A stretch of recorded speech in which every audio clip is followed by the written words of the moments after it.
The juice started by accident. It's basically a compilation of my drinking year, to put it simply.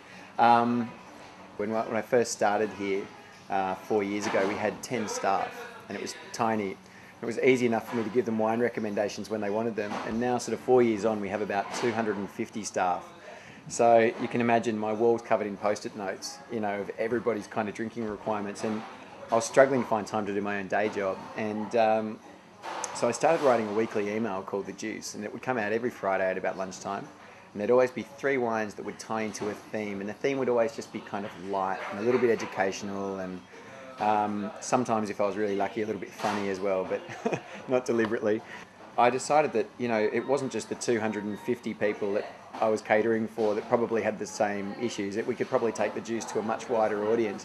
Well, there's first and foremost skin, which is kind of a pretty relevant chapter for most of us. It's the best 25 wines for as little money as possible. We try to keep things, sort of around the £5 mark as much as we can, but obviously, there's things outside and there's things below. Then there's brownie points, which is kind of my favourite 25 wines. If you want to make a first impression, it could be meeting the in-laws for the first time, you want a pay rise from the boss, it's someone's birthday, something that you feel incredibly guilty about that you forgot, you need to make up for it somehow. There's 25 wines there that are kind of, again, well priced. There's some kind of over 10, there's some under 10, but the idea is that they're all special for one reason or another.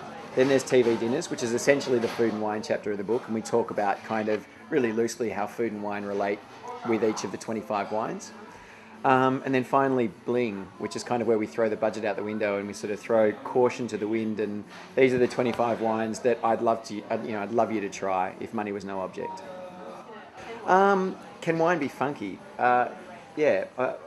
For a start, I can't stand that word. I don't know where that came from, but at the same time, look, I'd rather say accessible. Really, I think that wine shouldn't be cool, and it shouldn't.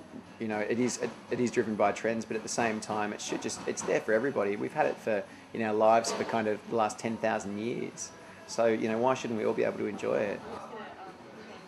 Because it's the centre of wine consumption. I mean, it's probably the most important consumer wine market on the planet. You have 9 million people living in central London, most of whom drink.